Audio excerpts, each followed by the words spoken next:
हमारे साथ तीन हमारे एनालिसिस के लिए मेहमान जुड़ रहे हैं। Group captain retired UK Devnath sir मेरे साथ जुड़ रहे हैं, colonel retired JS Sodhi sir मेरे साथ जुड़ रहे हैं और दानिश रिजवी पाकिस्तान न्यूज से जुड़े हुए तमाम बातों को सामने रखेंगे। सबसे पहले दानिश, आपका रुख करते हुए विस्तार से बताइए इस जानकारी के बारे में। पाकिस्तान में जिस तरीके से आतंक परस्त पिछले 2 साल से लगातार ढेर किए जा रहे हैं, अब तक 22 आतंकी जो लगातार मारे जा चुके हैं। ये अज्ञात तरीके से मारे जा रहे हैं जिसको लेकर पाकिस्तान की सरकार और खुफिया एजेंसी लगातार कभी भारत पर इल्ज़ाम लगाती है, लेकिन अपने घर में जिस तरीके से उसके आतंकी मारे जा रहे हैं उसको लेकर काफ़ी बेचैन नज़र आ रहे हैं। क्योंकि यूएन में कल मुनीर ने भी आवाज़ ये उठाई थी कि हमारे लोगों को भारत के लोग किस तरीके से मार रहे हैं, जबकि ये बात वो हजम नहीं कर पा रहा है कि किस तरह से आतंकवाद को जो परोस रहा था, जो पाल रहा था, अब एक के बाद एक ढेर किया जा रहा है। लगातार पिछले 2 साल में कुछ आतंकियों के नाम हम आपको बता दे रहे हैं कि किस तरीके से मारे गए हैं। मौलाना रहीम उल्लाह तारिक मसूद अजहर का जो करीबी था कराची में मारा गया। अकरम गाजी लश्कर का पूर्व कमांडर खैबर पख्तूनख्वा में मारा गया। ख्वाजा शाहिद मियाँ मुजाहिद पीओके में मारा गया। आतंकी शाहिद लतीफ़ गुजरावाला में ढेर हुआ।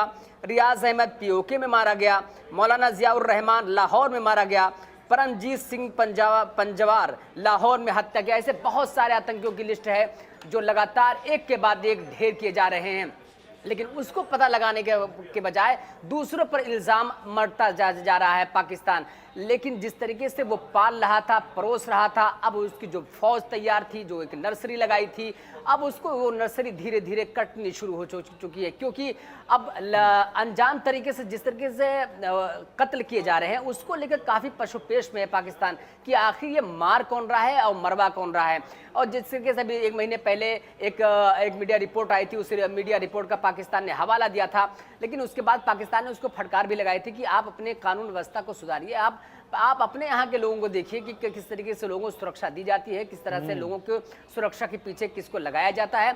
आतंकवादियों को पाल आप रहे हैं, इल्जाम दूसरे पे लगा रहे हैं। ऐसी बहुत सारी बातें भारत पहले भी कर चुका है और पाकिस्तान है कि जो अपनी हरकतों से बाज नहीं आता। सही कह रहे हैं दानिश आप, सही कह रहे हैं दानिश आप। लेकिन अब क्या करें, जब भस्मासुर पैदा किए हैं तो अपने पर नुकसान करने के लिए आगे बढ़ेंगे ही बढ़ेंगे। वहीं ये बड़ी खबर इस वक्त की आतंक परस्त पाकिस्तान में आतंक का लगातार खात्मा हो रहा है। आतंकियों की मौत पर पाकिस्तान के हुक्मरान बेचैन हो गए हैं। आतंकी फैयाज की मौत पर भारत पर इल्जाम लगा दिया। फैयाज की मौत के पीछे भारत की खुफिया एजेंसी का हाथ बता रहा है। भारत पहले भी पाकिस्तान के आरोपों को खारिज कर चुका है और भारत के दुश्मन जो पाकिस्तान में आउट हो चुके हैं, जिन्होंने भारत के खिलाफ कत्लो गारत की बैटिंग की कमान संभाली थी, वो आउट हो गए। मई 2024 आतंकी मुफ्ती फैयाज का खात्मा। आतंकी आमिर सरफराज अप्रैल 2024 में मारा गया था। परमजीत सिंह पंजवार की मौत हुई थी। इससे पहले फरवरी 2023 आतंकी बशीर अहमद पीर ढेर हुआ था। फरवरी 2023 एजाज अहमद असगर मारा गया था। वहीं फरवरी 2023 में सैयद खालिद रजा ढेर हुआ था। सितंबर 2023 में खूंखार आतंकी मोहम्मद रियाज ढेर हुआ। दिसंबर 2023 में अदनान अहमद उर्फ हंजला अदनान ढेर हुआ था। नवंबर 2023 में मौलाना रहीमुल्लाह कराची में मारा गया। 9 नवंबर 2023 अकरम खान मारा गया। 5 नवंबर 2023 ख्वाजा शाहिद मारा गया। अक्टूबर 2023 शाहिद लतीफ़ मारा गया। 4 मार्च 2023 सैयद नूर शनोवर मारा गया। कर्नल जेएस सोढ़ी मेरे साथ जुड़े हुए हैं, मेरे साथ यूके देवनाथ सर जुड़े हुए हैं। कर्नल जेएस सोढ़ी, पाकिस्तान में लगातार वो लोग जिन्होंने भारत में खून बहाने की जिम्मेदारी ठेका लिया हुआ था, वो वहां पर एक पनाहगाह में रह रहे थे, मजे से रह रहे थे, अब वो मारे जा रहे हैं। पाकिस्तान इल्जाम भारत पर लगाता है, लेकिन क्या ये बात तो यहां नहीं कि अब ये सारे के सारे मोहरे पाकिस्तानी आईएसआई या पाकिस्तानी हुक्मरान के काम के रहे नहीं और ग्रे लिस्ट में बना हुआ पाकिस्तान अब इनसे छुटकारा पाना चाहता है, तो लिहाजा आईएसआई इन्हें एक एक करके खत्म करती जा रही है। जय हिंद राजीव जी, ये मेरा सौभाग्य है कि मैं आपके न्यूज चैनल में और विख्यात को पैनलिस्ट के साथ हूं। भारत सरकार ने कई बारी साफ और स्पष्ट किया है कि भारत सरकार की ना तो नियत है और ना ही नीति है किसी भी इंसान की, चाहे स्वदेश में हो चाहे विदेश में हो, उसकी एक्स्ट्रा जुडिशियल किलिंग्स करवाना। लेकिन कई ऐसे हमारे देशभक्त हैं भारत में या बाहर भी जो एनआरआई रह रहे हैं, देशभक्त हैं, जो कि दुखी हो चुके हैं पाकिस्तान के रवैये से, क्योंकि दशकों से पाकिस्तान के आतंकवादियों ने भारत में हजारों सैनिक और नागरिकों को मारा है, करोड़ों की हमारी संपत्ति बर्बाद की है इन पाकिस्तान के आतंकवादियों ने। तो ऐसे कई अज्ञात देशभक्त हैं भारत के, जो कि ये आतंकवादियों को गिन गिन के, चुन चुन के पाकिस्तान में मार रहे हैं। और मेरा नमन और सलाम उन अज्ञात देशभक्तों को जो भारत का बदला ले रहे हैं, जो खून की नदियां पाकिस्तान के आतंकवादियों ने बहाई, चाहे पंजाब में, चाहे जम्मू कश्मीर में, चाहे भारत के दूसरे दूसरे इलाकों में समय से समय। जहां तक आईएसआई की बात है, ये भी एक पॉसिबिलिटी है कि आईएसआई अब दुखी हो चुकी है, क्योंकि जो उन्होंने नाग पाले हैं वही नाग उन्हें भी डसने लगे हैं, और अब वो नाग को वो दूध और पिला नहीं सकते, क्योंकि वो इतने उन्होंने नाग इकट्ठे कर लिए कि अब उनकी जो रिसोर्सेज हैं वही खत्म हो गए हैं। लेकिन इसकी पॉसिबिलिटी कम है। पॉसिबिलिटी इसलिए कम है क्योंकि अगर आईएसआई इन अपने नागों को मरवारी एक एक करके, तो बाकी जो नाग हैं वो खुले में आ जाएंगे, ओपन में आ जाएंगे, और आईएसआई का पूरा जो ये हरकतें हैं उसको पब्लिक डोमेन में लाएंगे। तो इसकी पॉसिबिलिटी कम है। हाँ, ये अज्ञात देशभक्तों की पॉसिबिलिटी ज्यादा है जो कि आतंकवादियों को पाकिस्तान में मार रहे हैं, जो आतंकवादियों को पाकिस्तान में मार रही है। लेकिन ये भी हो सकता है कि अब जो पाकिस्तान अपने लोगों का पेट भरने के लिए जूझ रहा है, उसे ये शायद ना समझ में आ रहा हो कि वो कैसे इनके नखरे और इनकी तमाम चीज़ों को बर्दाश्त करे, लिहाजा इन्हें ख़त्म करना भी शायद एक मकसद हो सके। लेकिन आप ज़्यादा बड़े एक्सपर्ट हैं मुझसे, इसलिए आपकी बात भी यहाँ पर वजन रखती है। यूके देवनाथ सर, आपको क्या लगता है, पाकिस्तान में ये जो मारे जा रहे हैं, अब इसके पीछे जो एक्सपर्ट हैं वो तो कई बातें कह सकते हैं। हो सकता है भारत की कोई एजेंसी हो, या हो सकता है नहीं भी हो। स्टैंड भारत का साफ है कि भारत इस तरह की एक्स्ट्रा जुडिशियल किलिंग में कभी शामिल नहीं रहा। इतने दिनों से ये लोग भारत में तमाम तरीके की हरकतें करते रहे, लेकिन भारत अपनी सीमा में रहकर ही कार्रवाई को अंजाम देता रहा। तो फिर अब ये कौन कर रहा है, यूके देवनाथ सर? जी हाँ राजीव जी, इसके लिए हमें ये थोड़ा गहन में जाना पड़ेगा कि ये जो पाकिस्तानी आतंकवादी हैं ये हैं कौन, और आईएसआई इनका चयन कैसे करती है। आईएसआई का एक सिलेक्शन प्रोसेस है जिससे कि वो वहां पर जो ड्रग्स माफिया में, हथियारों की स्मगलिंग में लगे हुए हैं, मानव तस्करी में लगे हुए हैं, आईएसआई इन लोगों को ही ट्रेन कर कर भारत विरोधी कार्रवाइयों के लिए उकसाती है। तो जो इनकी शुरुआती कदम होते हैं वो ही होते हैं ऐसे कि बाद में चाहे ये आईएसआई की छत्रछाया में फलकर भारत विरोधी कार्रवाइयां करते हैं, लेकिन इनकी जो इंटर गैंग राइवलरी है, यानी हर गैंग का एक डोमेन होता है, एक एरिया होता है और इलाका होता है जिसके अंदर वो दूसरे गैंग के साथ सुपरमेसी के लिए लड़ते रहते हैं। ड्रग्स की बात हो, हथियारों की स्मगलिंग की बात हो, मानव तस्करी की बात हो, या फॉरेन करेंसी की चोरी और हवाला रैकेट्स की बात हो, तो ज्यादातर जो ये मारे जा रहे हैं ये इंटर गैंग राइवलरी की वजह से मारे जा रहे हैं। अब स्टैंडर्ड है, एक कोई मोटरसाइकिल में आता है, शॉर्ट रेंज पे फायर करके चला जाता है, उसको मार के चला जाता है। चलिए मैं इसके पहले आपके जवाब पर आता हूं। एक बड़ी खबर का रुख कर लूं, फिर आपका ही रुख करता हूं। आतंकियों की मौत पर यूनाइटेड नेशंस में पाकिस्तान का प्रेम दिखाई पड़ा। आतंकियों की मौत पर यूएन में भारत के खिलाफ जहर उगला है। यूएन में पाकिस्तान के राजदूत मुनीर ने सुनाया दुखड़ा, नया भारत आपके घर में घुसता है और आपको मारता है। नए दौर का भारत बेखौफ भी है और खतरनाक भी।